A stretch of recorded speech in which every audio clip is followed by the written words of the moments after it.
ઓમ શ્રી ગણેશાય નમઃ. જય શ્રી કૃષ્ણ મિત્રો. ઓમ ગંગ ગંગ ગણપત્યે નમઃ. શ્રી સિદ્ધિ વિનાયક નમો નમઃ. અષ્ટવિનાયક નમો નમઃ. ગણપતિ બાપ્પા મોર્યા. વિઘ્નહર્તા ગણપતિ દાદાની જય. ઓમ નમઃ શિવાય. મિત્રો, આજે આપણે સાંભળીશું ગણપતિજીએ તેમના મુખેથી સંભળાવી પિચાસને કથા. ગણપતિજીએ એક પિચાસ ભૂતને સંભળાવી હતી કથા અને તેને પિચાસ યોનિમાંથી મુક્તિ મળી ગઈ હતી. ભગવાનની કથામાં એટલું બળ રહેલું હોય છે કે પૂરી શ્રદ્ધાથી જો સાંભળવામાં આવે, એને પાઠ કરવામાં આવે તો મોટા મોટા પાપોમાંથી મુક્તિ મળી જાય છે. તે મનુષ્યનો આ લોક અને પરલોક બંને સુધરી જાય છે. શ્રી ગણેશ ભગવાનની કથા વાર્તા જે કોઈ સાંભળે છે તેની સર્વ મનોકામના પૂરી થાય છે. ભગવાન ગણેશ અને તેના જીવનમાં સુખ, સમૃદ્ધિ અને શાંતિ હંમેશા માટે રાખે છે. ભગવાન ગણેશ હંમેશા એના પર કૃપા વરસાવે છે. તો ચાલો સાંભળીએ કોણ હતું એ પિચાસ અને ગણપતિજીએ કોની કથા સંભળાવી હતી જેનાથી પિચાસ યોનિમાંથી તે પિચાસને મુક્તિ મળી ગઈ હતી. તો બધા જ ભક્તોની આ મનોકામના પૂરી કરવાવાળી કથા પૂરા મનથી, હૃદયથી પૂરી આ વાર્તા સાંભળજો મિત્રો. એકવાર કૈલાસ પર્વત પર ભગવાન શંકર અને માતા પાર્વતી એકાંતમાં ભગવાન શંકર માં પાર્વતીને એક કથા સંભળાવી રહ્યા હતા અને તેમણે નંદી મહારાજને આદેશ આપ્યો હતો કે તેની કથા જે સંભળાવે છે તો તે સંભળાવતી વખતે કોઈ પણ આ કથાને સાંભળે નહીં. અને આ માટે ભગવાન શિવે, શંકર ભગવાને તેમના મુખ્ય દ્વારપાળ, જેનું નામ હતું પુષ્પદંત, તેની સુરક્ષા માટે ઊભા રાખી દીધા કે દ્વાર પર ઊભા રહીને ત્યાં પહેરેદારી કરે. કોઈ આ કથા સાંભળે નહીં અને કોઈ અંદર આવે નહીં. પણ પુષ્પદંત નામનો જે દ્વારપાળ હતો, પુષ્પદંત નામનો દ્વારપાળ માતા પાર્વતી અને શંકર ભગવાનની કથાને ચોરી છુપીથી સાંભળી લીધી હતી અને આ વાતનો આભાસ ભગવાન ભોળાનાથને થઈ ગયો.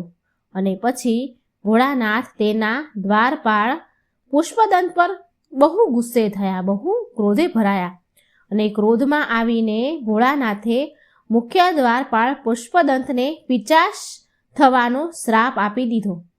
ભોળાનાથે કહ્યું કે હે પુષ્પદંત, તે ચોરી છુપેથી એક પિચાસની જેમ અમારી વાતો સાંભળી છે, અમારી કથા સાંભળી છે, જેને કારણે પિચાસ યોનિમાં જા.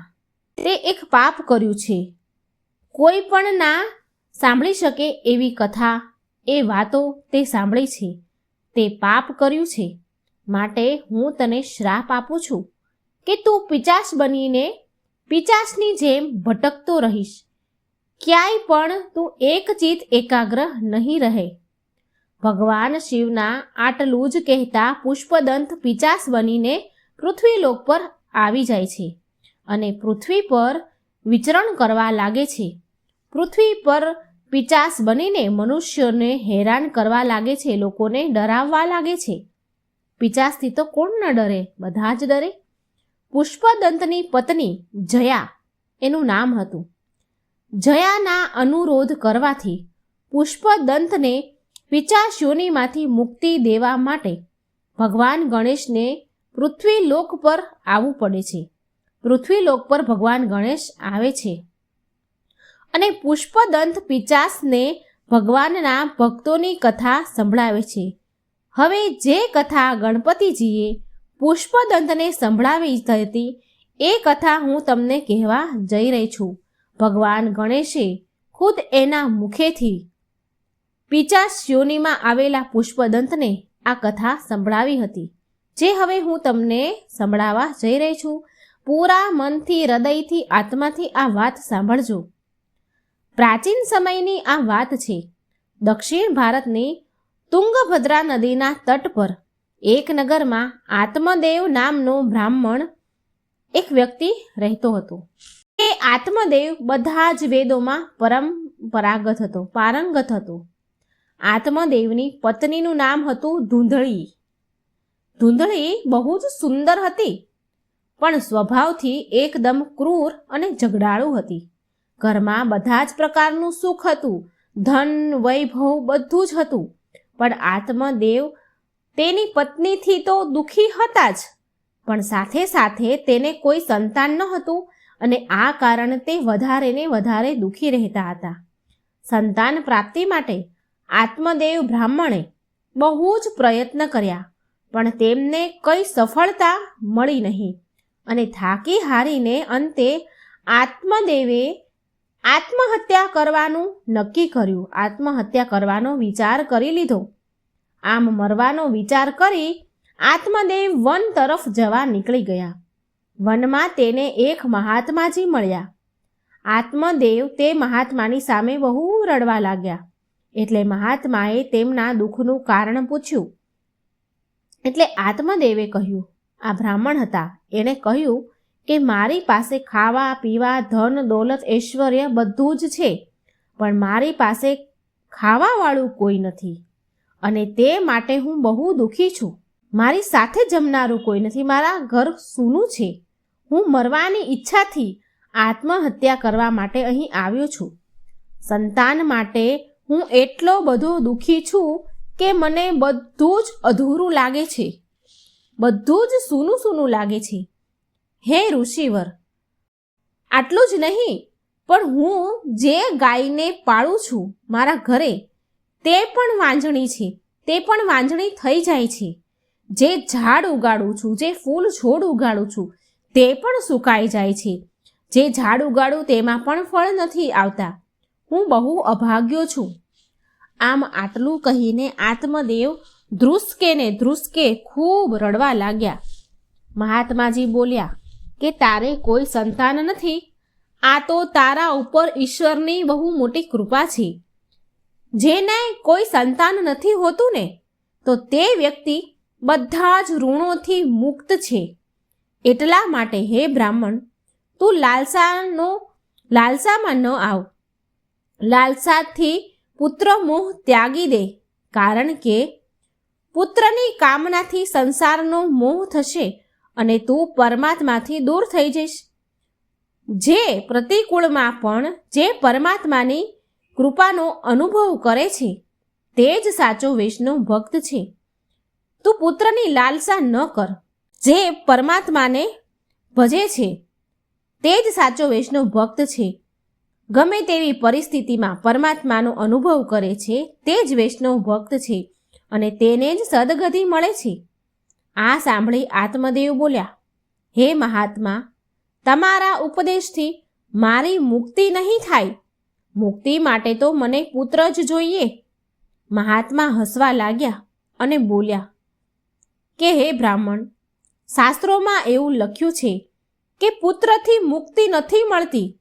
જે મનુષ્ય પરમાત્મા માટે જીવે છે અને તન મન ધનથી પૂરી રીતે પરમાત્માને સમર્પિત છે, એ જ મુક્તિ છે. આ સાંભળી આત્મદેવ બ્રાહ્મણ દુઃખી થઈને બોલ્યા કે મારા મર્યા પછી મારું પિંડદાન અને શ્રાદ્ધ કોણ કરશે?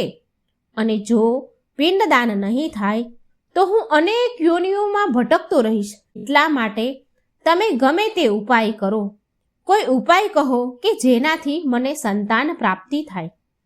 મહાત્માજી બોલ્યા કે આ શરીર જ પિંડ છે. આ શરીર રૂપી પિંડને પરમાત્માને અર્પણ કરવું તે જ પિંડદાન છે.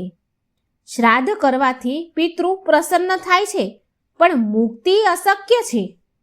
મુક્તિ માટે તો એક જ સત્કર્મ છે, સ્વયં પોતાના દ્વારા જ આત્માનું સંસારના સમુદ્રમાંથી ઉદ્ધાર કરવો.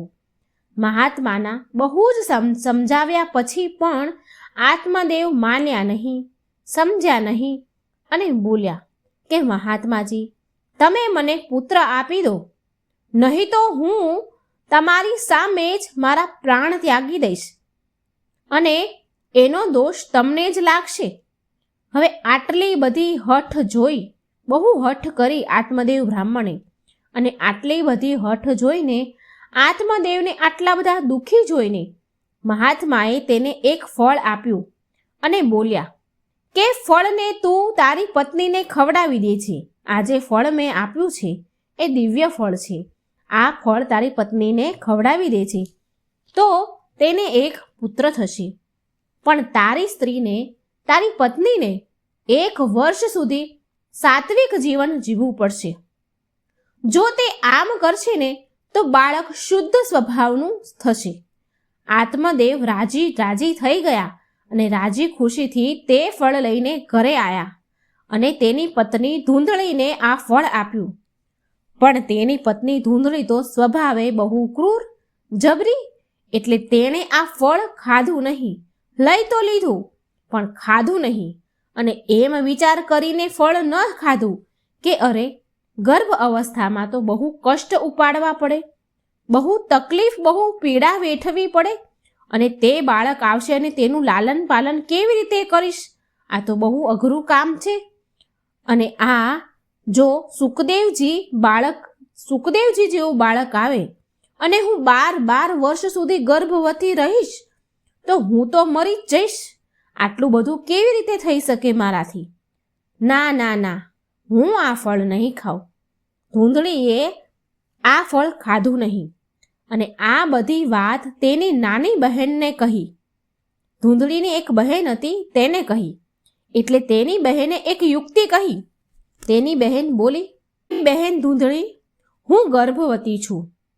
હું થોડા મહિનાઓમાં બાળકને જન્મ આપીશ. તું એક કામ કર બહેન, હું તને મારું બાળક આપી દઈશ. તું આજથી જ ગર્ભવતી થવાનું નાટક ચાલુ કરી દે અને આ ફળને તારા ઘરની ગાય છે ને, જે વાંઝણી છે, તેને ખવડાવી દે. અને આપણે પણ જોઈએ કે મહાત્માજીએ જે આ ફળ આપ્યું છે તો આ ફળમાં શક્તિ કેટલી છે એ પણ ખબર પડી જશે.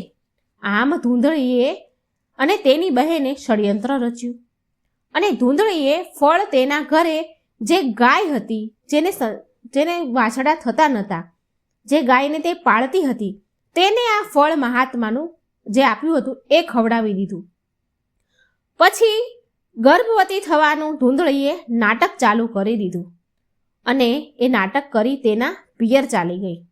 અને આમ થોડો સમય વીત્યો એટલે ધૂંધળીની બહેનને એક પુત્ર થાય છે અને એ પુત્ર એની બહેને ધૂંધળીને આપી દીધો અને એ પુત્ર લઈને ધૂંધળી પાછી તેના સાસરે આવી જાય છે અને તેના પતિને કહ્યું કે મારે એક પુત્ર થયો છે.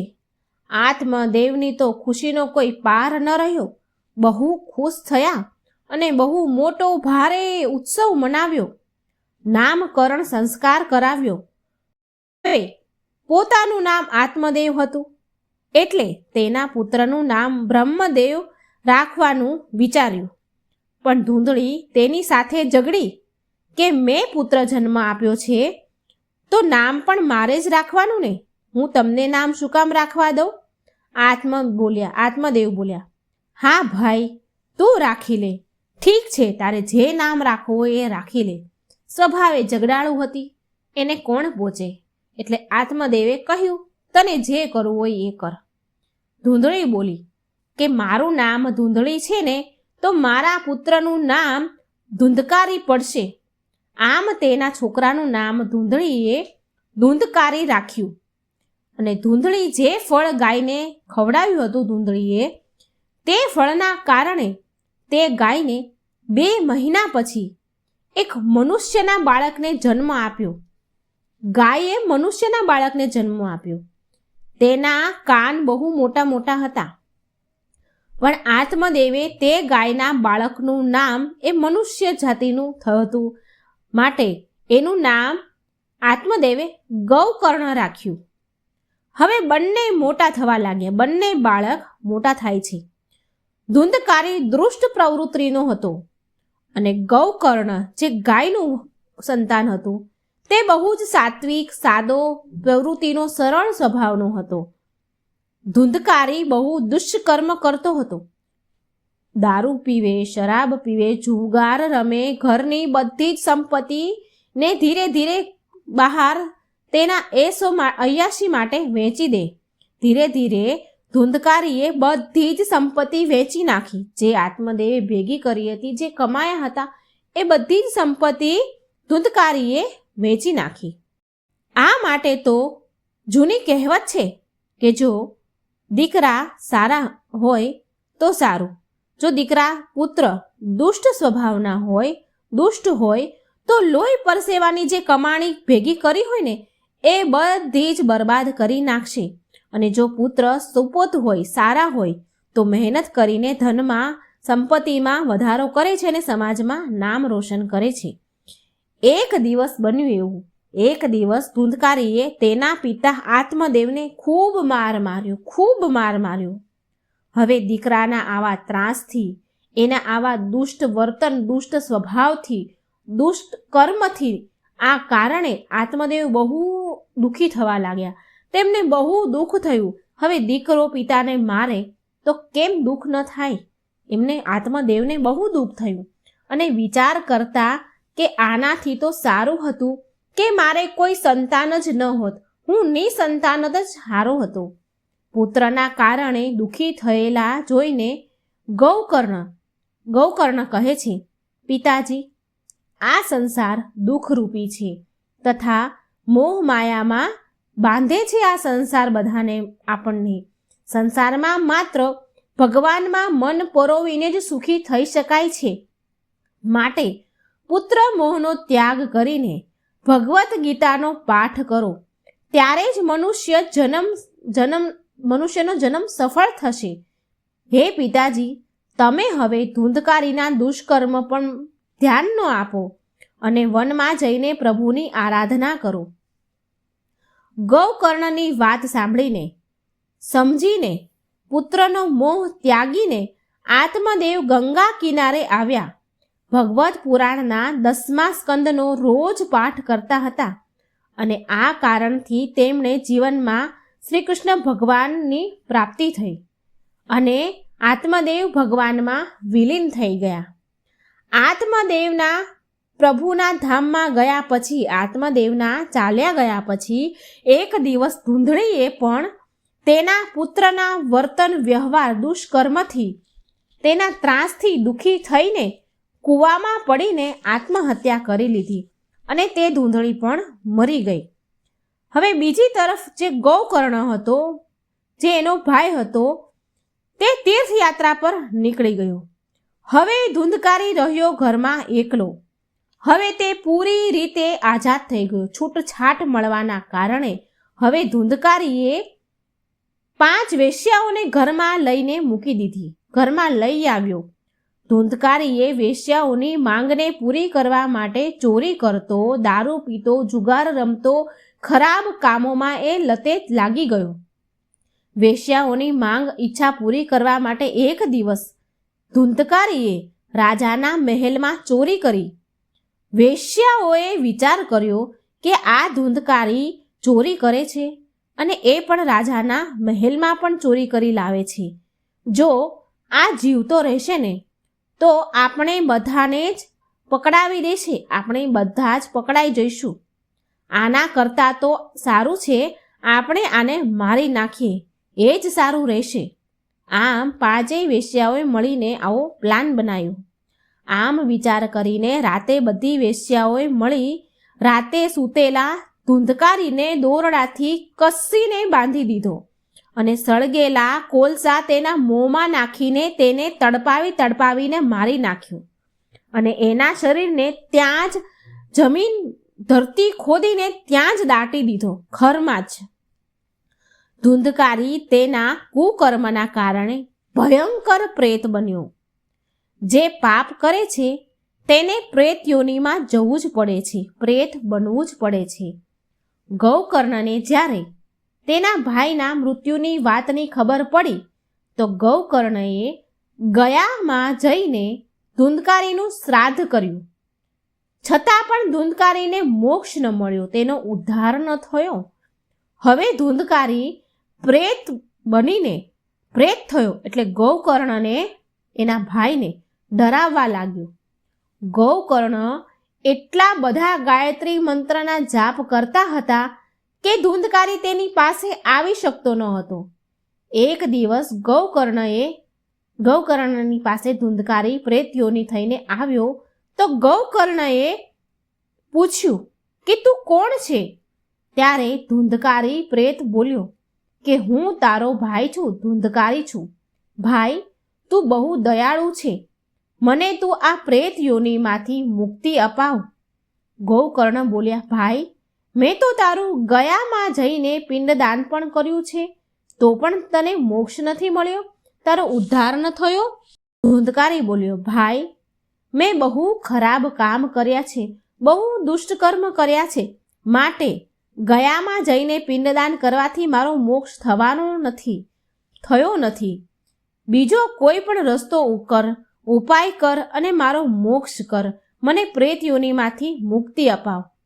ગૌકર્ણએ ધુંધકારીના મોક્ષ માટે બધા જ વિદ્વાનો બ્રાહ્મણોને આ વિશે પૂછ્યું, કોઈ ઉપાય શોધવો માટે બધાને પૂછ્યું, પણ કોઈ ઉપાય મળ્યો નહીં. પછી ગૌકર્ણએ સૂર્યદેવને નમસ્કાર કર્યા અને કહ્યું, હે સૂર્યદેવ, તમે બધા જ કર્મોના સાક્ષી છો. અમે જે પણ કરીએ છીએ એ કોઈ જોવે કે ન જુએ, પણ ભગવાન તો જોઈ જ રહ્યા છે, કારણ કે સૂર્યદેવ અને ચંદ્રદેવ એ ભગવાનના બે નેત્ર છે, બે આંખો છે ભગવાનની. આપણે કોઈ બીજાથી ચોરી કરી કર્મ છુપાવીએ છીએ, પણ સૂર્યદેવ અને ચંદ્રદેવથી નથી છુપાવી શકતા. એ હરેક સમયના સાક્ષી છે, કર્મના સાક્ષી છે. સૂર્યદેવ અને ચંદ્રદેવ આ ભગવાનની ત્યાં સાબિતી આપે છે, ગવાહી આપે છે આપણા કર્મની. માટે સૂર્યદેવને ગૌકર્ણએ પૂછ્યું કે હે સૂર્યદેવ, તમે ધુંધકારી મારા ભાઈના કર્મના સાક્ષી છો, તો તમે જ કહો કે તેને આ પ્રેત યોનિથી મુક્તિ અને મોક્ષ કેવી રીતે મળશે? એટલે સૂર્યદેવે કહ્યું, આ પ્રેત ધુંધકારીને ભગવત સપ્તાહ સંભળાવ, તો જ આની મુક્તિ થઈ શકશે, બીજો કોઈ રસ્તો નથી. આના માટે ગૌકર્ણએ ભાગવત સપ્તાહનું આયોજન કર્યું. પ્રેત તો હવાના રૂપમાં હોય છે. સપ્તાહ આરંભ થવાની હતી એટલે ધુંધકારીએ વિચાર્યું કે હું ક્યાં બેસું? સપ્તાહમાં 7 ગાંઠવાળું વાંસ મૂક્યું હોય છે, એટલે પ્રેત ધુંધકારીએ તેમાં છુપાઈને તે બેસી ગયો.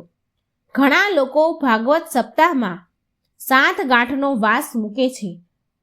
જો એવી શંકા કે કોઈ સંદેહ હોય કે પરિવારનો કોઈ સદસ્ય પ્રેત થઈ ગયું છે, તો 7 ગાંઠનો વાંસ જરૂર લગાવવો જોઈએ. ભગવત કથા ચાલુ થઈ ગઈ. પહેલા દિવસની કથામાં પહેલા દિવસે ભગવત સપ્તાહના અધ્યાય પૂરો થયો, એટલે વાંસની 1 ગાંઠનો ભેદ પૂરો થયો. બીજા દિવસે બીજી ગાંઠનો ભેદ પૂરો થયો. આમ 7 દિવસમાં 7 ગાંઠના ભેદ પૂરો થયા. 7 દિવસની સપ્તાહ પૂરી થઈ. આમ 7 દિવસની કથા સાંભળીને ધુંધકારીએ દિવ્ય રૂપ ધારણ કર્યું અને ભગવાનના પાર્ષદ રૂપમાં પ્રગટ થયા અને તેને લેવા માટે ભગવાનનું વિમાન આવ્યું. આ પ્રકારે ભગવાન ગણેશે પુષ્પદંતને કહ્યું, હે પુષ્પદંત, આ કથાના અંતિમ ચરણમાં મહત્વપૂર્ણ વાત એ છે કે ભગવત કથા તો બહુ લોકોએ સાંભળી હોય છે, પણ માત્ર ધુંધકારીને લેવા જ ભગવાનનું વિમાન કેમ આવ્યું? તો આનો જવાબ છે, પુષ્પદંત, બધા લોકો કથા સાંભળે છે, સાંસારિક સુખોને મેળવવા માટે કથા સાંભળે છે, અને ધુંધકારીએ પ્રેતે પૂરી શ્રદ્ધા, વિશ્વાસ, પ્રેમથી આ કથા ભાગવત ધામ જવા માટે સાંભળી હતી, અને એટલા માટે જ તેને લેવા માટે વિમાન આવ્યું. સંસારિક આનંદ કરતાં પણ ઉપર છે ભાગવત આનંદ. સંતોની વાતનો વિશ્વાસ કરીને આપણે પણ પ્રેમથી કથા સાંભળવી જોઈએ, જેનાથી આપણને પણ ભગવાનથી પ્રેમ થઈ જાય અને નિત્ય આનંદની પ્રાપ્તિ થાય. પ્રિય મિત્રો, ભગવાન ગણેશના મુખેથી ભગવાનના ભક્તની કથા સાંભળી પુષ્પદંત ફરી પિચાસ રૂપ યોનિમાંથી મુક્તિ તેમને મળી ગઈ, મુક્તિ મેળવી લે છે અને પહેલાંની જેમ જ પુષ્પદંત બની જાય છે અને હર્ષ ઉલ્લાસ સાથે ગણપતિજીને નમસ્કાર કરે છે અને ફરી ભગવાન ભોળાનાથની સેવામાં ચાલ્યા જાય છે.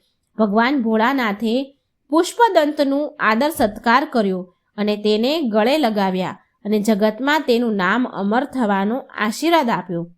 પ્રેમથી બોલો ગૌરી પુત્ર ગણેશની જય. જય ભોળાનાથ.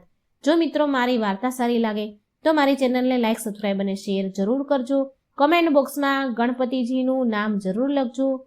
જય શ્રી કૃષ્ણ. રાધે રાધે. Thank you.